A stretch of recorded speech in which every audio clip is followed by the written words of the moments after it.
ہم ایک ایسی شخصیت کو خراج تحسین پیش کرنے کے لیے جمع ہوئے ہیں جن کی پوری زندگی علم، خدمت و اخلاص کی داستان ہے۔ مولانا محمد عاصم کاکر پانیزئی صاحب گزشتہ 45 سال سے شعبہ تعلیم سے وابستہ ہیں۔ وہ اس عرصے میں صوبے بلوچستان کے تقریباً تمام اضلاع میں جماعت اسلامی کے ادارہ فروغ علم کے ڈائریکٹر کی حیثیت سے خدمات سر انجام دے چکے ہیں۔ عرفان مہاجرین کی ابتدائی ایام میں آپ نے استاذہ اور علماء کی تربیت کے لیے کیمپوں میں جا کر سینکڑوں استاذہ کو علمی تربیت فراہم کی۔ مفلوق الحال اور بے سہارا لوگوں کو مختلف اداروں کے ذریعے غذائی سامان کی فراہمی میں بطور رضاکار نمایاں کردار ادا کیا۔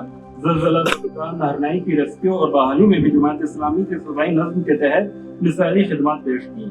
آپ اور آپ کے بھائیوں کی کاوش سے ہیرا پبلک ہائی اسکول خانوزئی ایک کامیاب تعلیمی ادارہ بنا جو نہ صرف سینکڑوں بچوں کو معیاری تعلیم فراہم کر رہا ہے بلکہ کئی اساتذہ کو باعث روزگار بھی دے رہا ہے، اور یہ سلسلہ گزشتہ 25 سال سے جاری و ساری ہے۔ تبینو ہائی اسکول میں 15 سالہ تدریسی خدمات، بلوچستان بورڈ میں سینئر ہیڈ اور پیپر ہیڈ کے طور پہ بھی فرائض سر انجام دے چکے ہیں، اور یہ بلوچستان ٹیکسٹ بک بورڈ میں بھی مختلف پوزیشن پر اپنی خدمات سر انجام دے چکے ہیں۔ مزید برآں آپ اس وقت 2026 کے لیے 6ٹھی، 7ویں اور 8ویں جماعت کی عربی کی کتب کی تیاری میں بھی مصروف ہیں۔ مولانا محمد عاصم کاکر پانیزئی صاحب کی زندگی اس بات کا عملی نمونہ ہے کہ علم جب خدمت و اخلاص سے جڑ جائے تو ایک استاد سے کلاس روم تک محدود نہیں رہتا بلکہ نسلوں کے مستقبل کو روشن کر دیتا ہے۔ آپ کے لیے اقبال کا یہ شعر ہے: سبق ہر صداقت کا، عدالت کا، شجاعت کا، لیا جائے گا کام تجھ سے دنیا کی امامت کا۔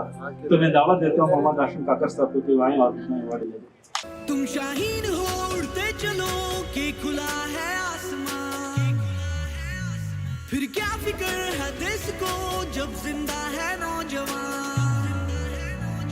خدا بھی ہم سے راضی ہے اب جیتنی ہر بازی ہے، خدا بھی ہم سے راضی ہے۔